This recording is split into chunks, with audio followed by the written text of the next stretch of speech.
artiste du décodage. Il résume et critique l'actualité sans pitié. Francis Gosselin. Denis Martel, il y a cette influenceuse, pourrait-on dire, là, Madame Labriski, qui s'est fait voler, pirater son compte Instagram, puis accusé de toutes sortes de choses, là, de crimes pédosexuels, je ne sais trop quoi.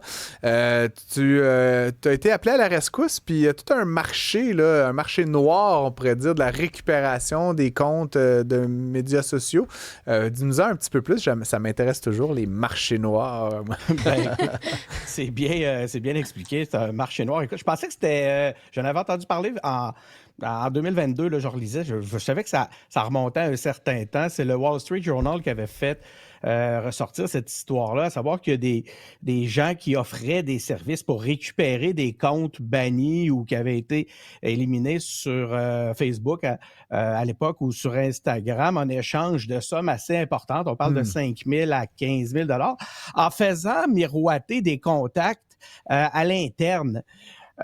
Puis lorsque j'ai eu ces échanges-là avec Mme Labriski, qui est une femme d'affaires avant toute chose, là, qui vend des produits santé, tout le monde y est allé de sa solution. Elle a eu beaucoup de propositions pour l'aider.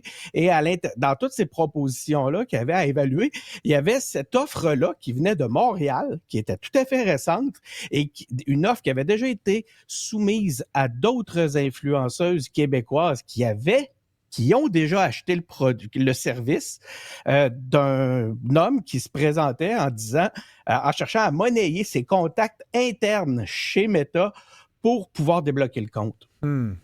Et donc, c'est quelqu'un qui, si je comprends bien, pouvait demander des sommes assez importantes, là.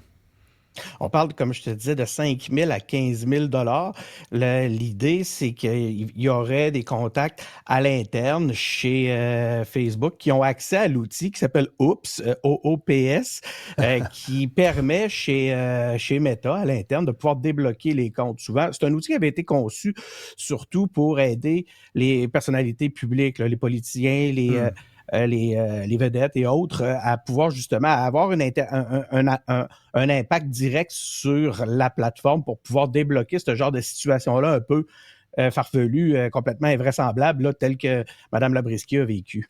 J'ai quand même le sentiment, là, puis je sais pas si je suis le seul dans cette situation-là, mais que Meta, Facebook, toutes ces plateformes-là, Instagram, ont un peu comme perdu le nord là, à un moment donné dans la séquence. Puis tu dis, toi, qu'on te consulte parfois. Mme Labriski s'est notamment tournée vers toi pour avoir de l'aide.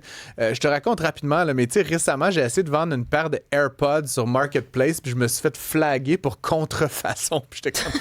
c'est des AirPods. Évidemment que c'est Apple. Comment dirais-je? Tu sais, j'ai mis une photo.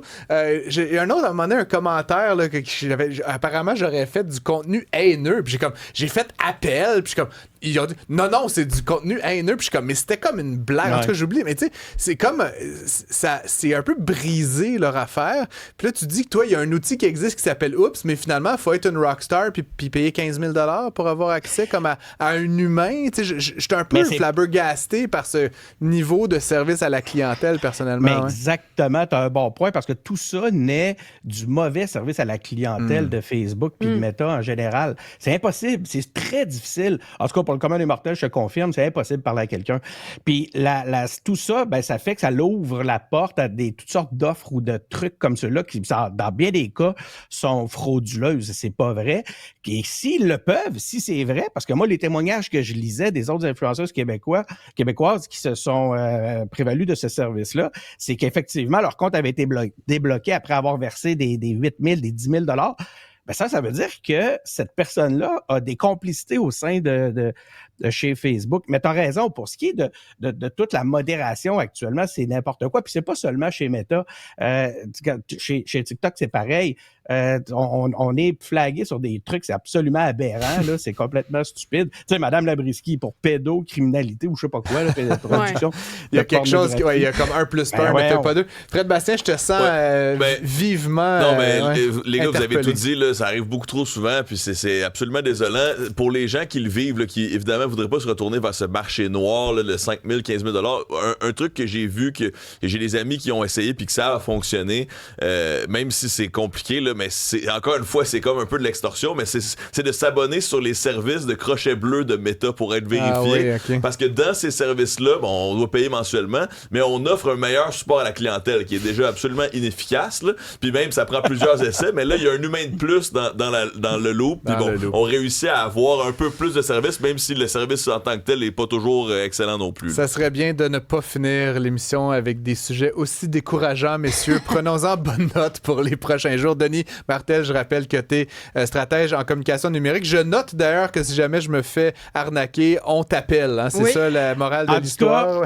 Ne cédez jamais à ce type de tactique. Là, je vous le dis. Là, si ça fonctionne souvent, c'est non seulement il y a anguille sous roche, mais ça se pourrait qu'en réalité, il fasse juste passer par des procédés que vous n'avez pas vus simplement. Très intéressant. Merci, Denis. Sinon, je me tourne vers toi, Cybèle. Tiens, nouvelle grève des cols bleus de Laval pendant les Jeux de la francophonie. Ben c'est ça, ils s'apprêtent à accueillir des milliers de visiteurs pour les Jeux de la francophonie. Puis là, c'est le syndicat des cols bleus qui annonce une grève qui va débuter demain, jeudi, à 14h. Ça va se poursuivre jusqu'à samedi, 19h. C'est le deuxième arrêt de travail depuis le printemps pour le syndicat des cols bleus de Laval. La première était tenue pendant la semaine de relâche. Et donc, il y a des négociations qui se sont tenues hier entre la ville et le syndicat. Il n'y a pas d'entente qui a été conclue. Et là, ce que le syndicat a dit, c'est le but, c'est pas d'empêcher les gens de participer aux Jeux de la francophonie. On veut être visible, mettre de la couleur sur le terrain, mais surtout dénoncer l'attitude des employeurs. Alors, selon les informations de TVA, la ville de Laval a accepté lundi une hausse salariale de 21,5 % sur 6 ans. Mais le syndicat estime toutefois qu'il manque quelques points pour avoir une entente à juste valeur. Alors, si vous habitez dans le secteur, jeudi à 14h jusqu'à samedi 19h pour le syndicat des cols bleus de Laval. Et sinon, de quoi nous rendre de très bonne humeur, un éducateur de garderie aurait été arrêté pour pornographie juvénile. Bon, oui, comme tu dis, de bonne humeur parce que tant mieux que ça arrive.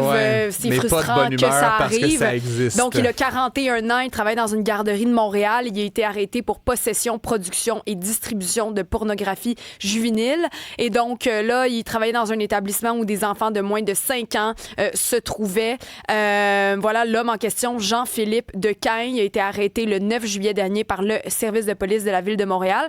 Donc, 4 chefs d'accusation criminels sur le contenu pédopornographique, mais aussi il a tenté d'obtenir un arrangement d'ordre sexuel avec un mineur, donc d'avoir des échanges sexuels avec quelqu'un qui a beaucoup plus que 5 ans de moins que lui. Donc, des crimes qui ont été commis cette année entre février et avril. Et donc là, bon, il a été remis... face de champion pour mais ceux juste qui en nous terminant, te regardent. dire qu'il a été mis en liberté quand même aujourd'hui, le 10 juillet, grâce à un dépôt de 1 000 $. Donc, il est en liberté. On attend de voir quelles sont les suites.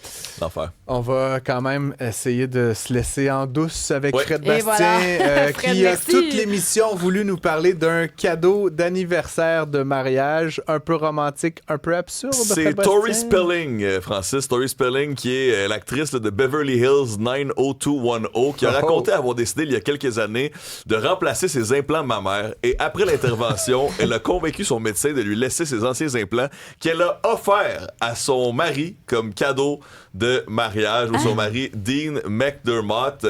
C'est lors de son podcast là, qu'elle s'est confiée à cet égard. Elle en a fait, maintenant fait des serre-livres. Attends, elle les a offerts? Comme elle s'est fait enlever, elle lui a offert? Elle lui a offert, oui, parce qu'elle les avait remplacés. C'était...